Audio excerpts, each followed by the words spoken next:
ছাত্ৰ ছাত্ৰীসকল মই আজি নৱম শ্ৰেণীৰ বাবে তোমালোকৰ বাবে এখন বছৰীয়া পৰীক্ষাৰ প্ৰশ্নপেপাৰ ভিডিঅ' আকাৰে দিবলৈ গৈছোঁ গতিকে এই প্ৰশ্নপেপাৰখন হৈছে তোমালোকৰ বঙাইগাঁও ডিস্ট্ৰিক্ট 2024 বৰ্ষৰ হয় গতিকে তোমালোকৰ এই নতুন বৰ্ষটো তোমালোকৰ কি হৈছে এবাৰ 45 নম্বৰ তোমালোকৰ এমসিকিউ আহিছে গতিকে মই সেই এমসিকিউ বিলাকৰ উত্তৰবিলাক তোমালোকক কৰাই দিছোঁ গতিকে তোমালোকে ভালদৰে চাই লবা এতিয়া তোমালোকৰ প্ৰথম প্ৰশ্ন দিছে পঞ্চতত্ত্ব হল পঞ্চতত্ত্ব কোনটো হ'ব পাৰে ইয়াত দিছে বায়ু ভগৱান পানী মা দেউতা গতিকে তোমালোকৰ ওপৰৰ অপচনটো নহয় বি নম্বৰ অপচনটো হ'ব বায়ু জুই পৃথিৱী আকাশ আৰু পানী এক নম্বৰ প্ৰশ্নৰ তোমালোকৰ উত্তৰ পাই গলা ইয়াৰ পিছত মই তোমালোকক টিক মাৰি দিছোঁ গতিকে তোমালোকে উত্তৰবিলাক চাই লবা তলৰ কোনটো শৰ্তই গেছীয় অৱস্থাৰ পৰা জলীয় অৱস্থালৈ ৰূপান্তৰিত কৰিব পৰা যায় মত আহিব উচ্চ চাপ আৰু নিম্ন চাপ আমি উচ্চ চাপো দিব লাগিব আৰু নিম্ন চাপো দিব লাগিব তেতিয়া আমি গেছীয় অৱস্থাৰ পৰা জলীয় অৱস্থালৈ আহিব তলৰ কোনটো পদাৰ্থ নহয় বুলি কৈছে গতিকে তোমালোকে উত্তৰ ইয়াত কি দিয়া আছে চাই লওঁ আমি ইয়াত চকি দিয়া আছে বায়ু দিয়া আছে প্ৰেম দিয়া আছে আৰু গোন্ধ গতিকে আমি কোনটো আমাৰ পদাৰ্থ নহয় আমি লিখিম প্ৰেম গতিকে সি নম্বৰ অপচনটো তোমালোকৰ শুদ্ধ হ'ব ইয়াৰ পিছত তলৰ স্তম্ভ দুটাৰ শুদ্ধ বাছনিৰ দ্বাৰা মিলোৱা গতিকে দিছে নিমখ পানীৰ দ্ৰৱণৰ পৰা সোডিয়াম ক্লোৰাইড মানে নিমখ পানীৰ পৰা সোডিয়াম ক্লোৰাইড ইয়াত দিছে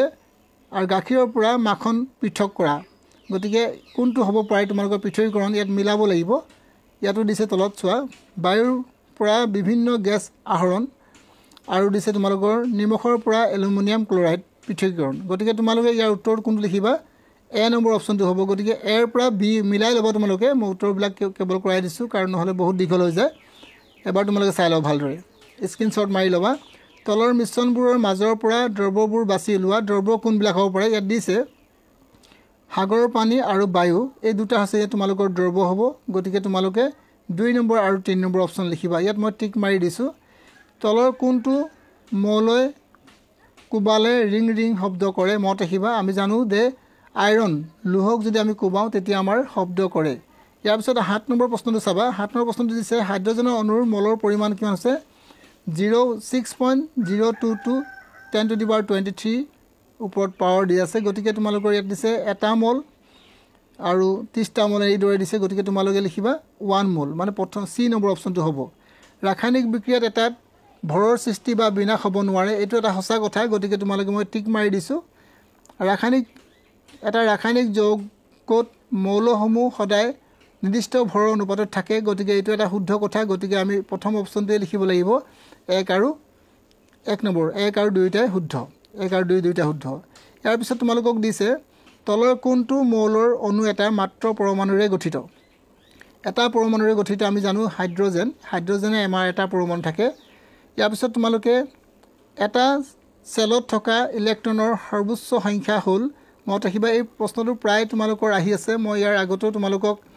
যোৰহাট ডিস্ট্ৰিক্টৰ প্ৰশ্ন কৰাই দিওঁতে তাতো এই প্ৰশ্নটো আহিছিলে গতিকে তোমালোকৰ বঙাইগাঁও ডিস্ট্ৰিক্টত এই প্ৰশ্নটো আহিছে গতিকে তোমালোকে যিবিলাক ঠাইত এতিয়ালৈকে পৰীক্ষা হোৱা নাই তেওঁলোকে এই প্ৰশ্নটো ভালদৰে চালে তেওঁলোকে পৰীক্ষাত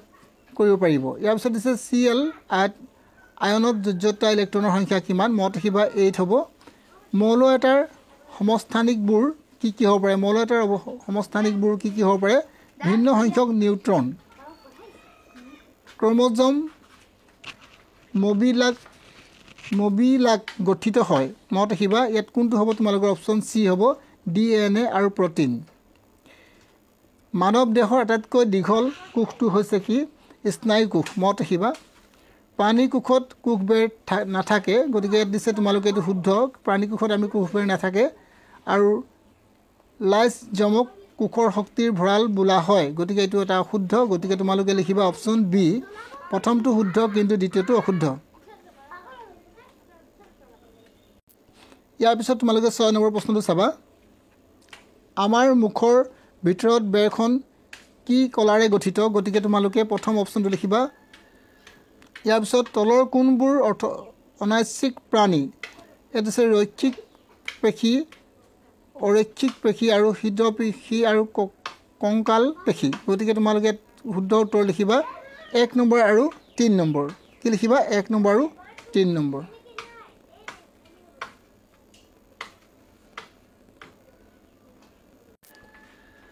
ইয়াৰ পিছত তোমালোকে চাবা 18 নম্বৰ প্ৰশ্নটো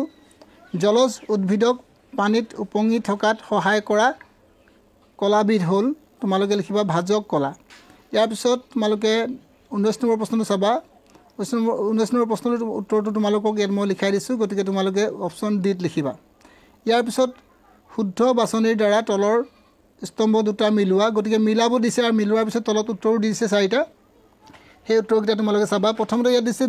ভেকুলি আমি জানো যে উভচৰ প্ৰাণী গতিকে তোমালোকে মই উভচৰ প্ৰাণীৰ লগত মিলাই দিছোঁ ঘৰিয়াল হৈছে সৰীসৃপ প্ৰাণী আৰু কাউৰী হৈছে তোমালোকৰ পক্ষী আৰু তিমি মাছ হৈছে স্তন্য প্ৰাণী গতিকে তোমালোকে গোটেইকেইটা মিলিলা এটো কাৰ লগত মিলালা 4 লগত মিলালা আৰু বি টো কাৰ লগত মিলালা 1 লগত মিলালা গতিকে তোমালোকে প্ৰথমটো চোৱা এটো কাৰ লগত মিলাইছো মই 4 লগত গতিকে এটো 4 লগত ক'ত আছে চোৱা এটো 4 লগত এইটো আছে এ লগত 4 বি লগত 1 আছে গতিকে 1 ঠিকে আছে আৰু চি লগত তোমালোকৰ 2 আছে ঠিকে আছে আৰু ডি লগত তোমালোকৰ 3 আছে গতিকে তোমালোকৰ অপচন কোনটো হ'ব বি টো ইয়াত অপচন তোমালোকক কৰি দিয়া হৈছে গতিকে তোমালোকে ভালদৰে চাই ল'বা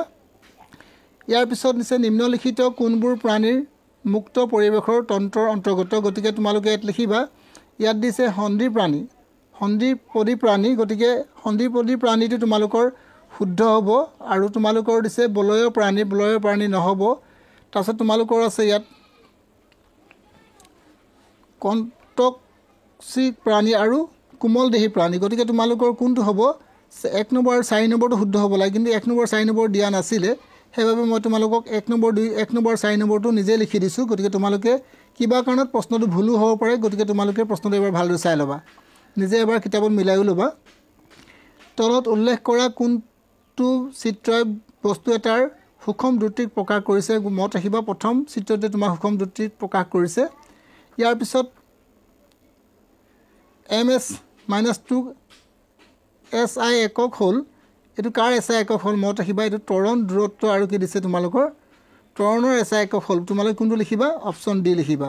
মটৰ গাড়ী অডোমিটাৰ কি জোখা হয় দূৰত্ব জোখা হয় মত ৰাখিবা কি জোখা হয় দূৰত্ব জোখা হয়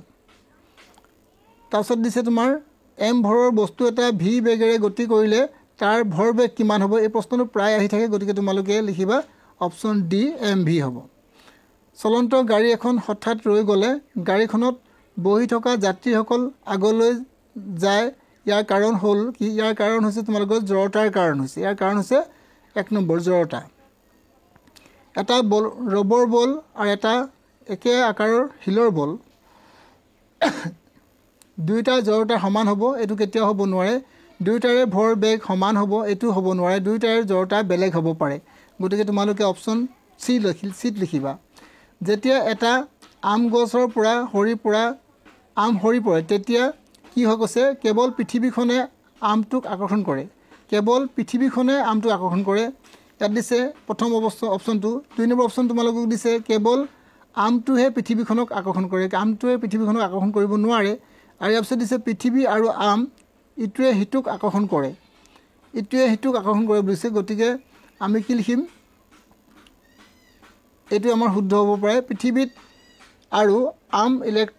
ইটোৱে হিতুক বিকৰ্ষণ কৰে গতিকে বিকৰ্ষণটো কেতিয়াও নকৰে আকৰ্ষণ কৰে ইয়াত তোমালোকৰ শুদ্ধ উত্তৰ কোনটো হ'ব চি নম্বৰটো লিখিছে কিন্তু মোৰ চি মতেটো শুদ্ধ হ'ব নালাগে প্ৰথমতে শুদ্ধ হ'ব লাগিছিল কাৰণ কেৱল পৃথিৱীখনে আমটোক আকৰ্ষণ কৰে এইদৰে হ'ব লাগিছিল গতিকে অপচন তোমালোকৰ কোনটো হ'ব লাগিছিল এই এটো হ'ব লাগিছিল গতিকে চি টো লিখিছে কিন্তু মই তথাপিতো গম পোৱা নাই কাৰণ প্ৰশ্নপত্ৰখন মই কৰি দিয়া নাই মোৰ অভিজ্ঞ টিচাৰ তেওঁ কৰি দিছে গতিকে মই সেইভাবে তোমালোকৰ ওপৰত পঢ়াই দিছোঁ কাৰণ মই বিজ্ঞান বিষয়টো প্ৰায় নাচাওঁ মই গণিত বিষয়টোৱে প্ৰায় চাওঁ বা বিজ্ঞান বিষয় মই পঢ়া নাই লেসনটো ভালদৰে তোমালোকে এবাৰ কিতাপত মিলাই চাব ভালদৰে মাধ্যাকৰ্ষণিক ত্বৰণ মানে মেৰু অঞ্চলত মাধ্যাকৰ্ষণিক ত্বৰণ মান মেৰু অঞ্চলত কি হয় বৃদ্ধি হয় মত ৰাখিবা মেৰু অঞ্চলত সৰ্বাধিক হয় মত ৰাখিবা ইয়াত ঠিকে আছে ইয়াৰ পিছত তোমালোকৰ দিছে 31 নম্বৰ প্ৰশ্ন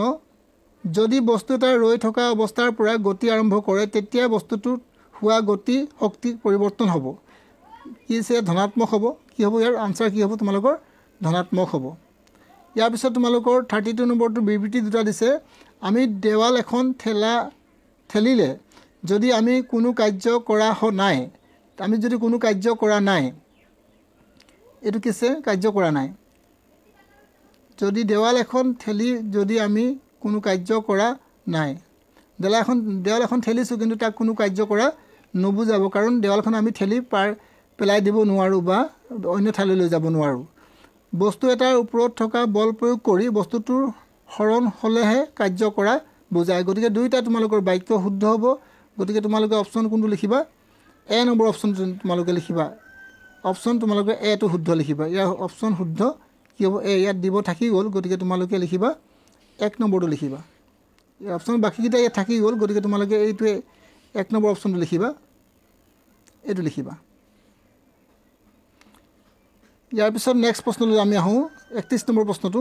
31 নম্বৰ প্ৰশ্নটো তোমালোকৰ দুবাৰ দিয়া হৈছে নেকি 31 নম্বৰ প্ৰশ্নটো দিলোঁ 32 নম্বৰ প্ৰশ্ন 31 নম্বৰ দুবাৰ দিয়া হৈছে কাৰণ ইয়াত উত্তৰটো দিয়া হোৱা নাছিলে গতিকে ইয়াত এইবাৰ উত্তৰ তোমালোকক দি দিছোঁ ইয়াৰ পিছত নেক্সট আমি চাম 33 নম্বৰ প্ৰশ্নটো কাৰ্যৰ এছআই একক হ'ল জুল মনত ৰাখিবা এই প্ৰশ্নটো প্ৰায় পৰীক্ষাত তোমালোকৰ আহি থাকে ভালদৰে চাই যাব কাৰ্যৰ এছআই একক কি তোমালোকৰ আহিব পাৰে শব্দ তৰংগৰ দৈৰ্ঘ্য কি হ'ব পাৰে তোমালোকৰ শব্দ তৰংগৰ দৈৰ্ঘ্য ইয়াত উত্তৰ দিয়া ইয়াৰ উত্তৰ 4টা দিয়া আছিলে কিন্তু উত্তৰকেইটা মই ইয়াত তোমালোকক আকৌ এবাৰ লিখি দিছোঁ 34 নম্বৰটো দুবাৰ তোমালোকৰ এডিটিং হৈ গ'ল গতিকে তোমালোকে চাই ল'বা ইয়াৰ উত্তৰ প্ৰথমটোৱে হ'ব 1 2 আৰু 1 আৰু 2টো শুদ্ধ হ'ব তোমালোকৰ 1 আৰু 2টো ইয়াৰ পিছত নেক্সট প্ৰশ্ন চাবা শব্দ সঞ্চালনৰ কৰিব নোৱাৰে কিয়ত কৰিব নোৱাৰে ইয়াত লিখিবা ইয়াত কি লিখা আছিলে ধৰিব পৰা নাই বাসস্থান নেকি লিখিছে এইটো হ'ব পাৰে তাৰপিছত লিখিছে বিবৃতি তোমালোক 36 দুটা দিছে সম্পৰ্কিত ৰবৰ প্ৰতি এডাল টানি এৰি দিলে ই কপিবলৈ ধৰে আৰু শব্দ উৎপন্ন কৰে গতিকে ৰবৰ যদি আমি এডোখৰ টানি দিওঁ কেতিয়াও আমাৰ কপিবলৈ নধৰে গতিকে এইটো এটা ভুল বাক্য প্ৰথমটো শব্দ উৎপন্ন কৰে স্পন্দনশীল বস্তুৱে শব্দৰ সৃষ্টি কৰে গতিকে স্পন্দনশীল বস্তুৱে শব্দৰ সৃষ্টি কৰে প্ৰথমটো তোমালোকৰ কি দিছে সম্পৰ্কিত ৰবৰ এডাল টানি এৰি দিলে ই কপিবলৈ ধৰে আৰু ই শব্দ উৎপন্ন কৰে এইটো দুইটা তোমালোকে শুদ্ধ লিখিবা একটোৱে লিখিবা ইয়াৰ পিছত চাবা নেক্সট প্ৰশ্নটোলৈ এচিড এবিধ সংক্ৰামক ৰোগ নহয় এচিড নহয় এবিধ সংক্ৰামক ৰোগ নহয় গতিকে এইটো তোমালোকৰ অশুদ্ধ বাক্য সংক্ৰামক ৰোগ নহয় বুলি কৈছে কাৰণ সংক্ৰামক ৰোগ হয় হ'ব লাগিছিলে প্ৰথমটো অশুদ্ধ ক্ৰনিক ৰোগৰ প্ৰভাৱ দীৰ্ঘম্যাদী গতিকে এইটো এটা শুদ্ধ বাক্য প্ৰথমতে তোমালোকে অপশ্যন লিখিবা ডিটো ইয়াৰ পিছত 38 নম্বৰটো চাবা নিম্নলিখিত কোনটো আদ্যপ্ৰাণীৰ কাৰণে কলা জ্বৰ হয় গতিকে মত ৰাখিবা অপশ্যন চি হ'ব তোমালোকৰ শুদ্ধ উত্তৰ তলৰ স্তম্ভ দুটাৰ শুদ্ধ বাছনিৰ দ্বাৰা মিলোৱা গতিকে তোমালোকৰ মই ইয়াত মিলাই থৈছোঁ গতিকে তোমালোকে অপশ্যন এটো লিখিবা ইয়াৰ পিছত তোমালোকে এটা বিবৃতি দিয়া আছে বিবৃতিটো তোমালোকে পঢ়ি ল'বা পঢ়াৰ পিছত তোমালোকে উত্তৰ কৰিবা অপশ্যন তোমালোকৰ কি হ'ব অপশ্যন ইয়াত দিবলৈ থাকি গ'ল গতিকে তোমালোকে অপশ্যনটো নিজে উলিয়াবা আৰু কি হ'ব ইয়াত দুটা শুদ্ধ হ'ব নে অশুদ্ধ হ'ব তোমালোকে নিজে চাই ল'বা অপশ্যন থাকি গ'ল দিবলৈ ইয়াৰ পিছত 41 নম্বৰ প্ৰশ্ন চাবা তলৰ কোনটো সেউজগৃহ গেছ হয় গতিকে সেউজগৃহ গেছ এই প্ৰশ্নটো প্ৰায় পৰীক্ষাত আহি থাকে গতিকে ভালদৰে মন কৰিবা কাৰ্বন ডাই অক্সাইড হ'ব CO2 শুক্ৰ আৰু মংগল গ্ৰহৰ কাৰ্বন ডাই অক্সাইড শতকৰা পৰিমাণ কিমান ইয়াৰ উত্তৰ লিখিব তোমাৰ 95 পৰা 97% ভাৰতীয় গো প্ৰজাতিৰ বৈজ্ঞানিক নাম কি মত ৰাখিবা ববছ ইণ্ডিকাছ গতিকে তোমালোকে বি নম্বৰ অপশ্যনটো লিখিবা তলৰ কোনবিধ মাছ মুকুতা উৎপাদন কাৰণে পালন কৰা হয় অষ্টাৰ বুলি লিখিবা ডি নম্বৰ অপশ্যনটো তলৰ কোনবিধ শস্যই আমাক চৰ্বি যোগান ধৰে মত ৰাখিবা তোমালোকে ইয়াত ঘেঁহু লিখিছে গতিকে ঘেঁহুটো হ'ব নালাগে ইয়াত তোমালোকে লিখিবা 1 নম্বৰ প্ৰশ্নটো উত্তৰ তোমালোকে সয়াবিন লিখিবা কি লিখিবা সয়াবিনে আমাক কিছু চৰ্বি যোগান ধৰিব পাৰে ইয়াৰ পিছত তোমালোকৰ বাকীবিলাক প্ৰশ্ন তোমালোকে পঢ়ি যাবা আৰু উত্তৰবিলাক কৰি যাব নিজে মই কেৱল প্ৰশ্নবিলাক তোমালোকক দেখাইছোঁ এইবিলাক তোমালোকৰ লিখিবলগীয়া 2 নম্বৰ প্ৰশ্ন আছে এইটো তোমালোকৰ 2 নম্বৰ প্ৰশ্ন এইটো 32 এইটো তোমালোকৰ 42 50 এইটো 52 নম্বৰ প্ৰশ্ন এইটো তোমালোকৰ 53 এইটো তোমালোকৰ 54 নম্বৰ প্ৰশ্ন এইটো তোমালোকৰ 55 নম্বৰ প্ৰশ্ন ভালদৰে চাই ল'বা এইটো 56 আৰু এইটো তোমালোকৰ 57, 58, 59 আৰু 60 এইটোৱে লাষ্ট প্ৰশ্ন আছিলে। গতিকে এই প্ৰশ্নকেইটা তোমালোকে নিজে কৰিবা, কাৰণ মই বিজ্ঞান বিষয়ৰ শিক্ষকো নহয়, কাৰণ মই বিজ্ঞান নপঢ়াওঁ, মই প্ৰায় স্কুলত অংক কৰাওঁ। গতিকে তোমালোকে অংকৰ বিষয় হ'লে মোক সুধিব পাৰিলাহেঁতেন, মই তোমালোক উত্তৰো দিলোহেঁতেন। যদি মই পাৰোঁ তথাপিতো মই তোমালোকক দিব চেষ্টা কৰিম। আৰু তোমালোকে যদি কিবা অসুবিধা পাইছে তোমালোকে মোক কমেণ্টত জনাবা, তেতিয়া মই তোমালোকক ইয়াৰ উত্তৰ দিবলৈ চেষ্টা কৰিম। আজিলৈ মই তোমালোকক ইমানটো এৰিছোঁ, নেক্সট ভিডিঅ'ত আকৌ লগ পাম।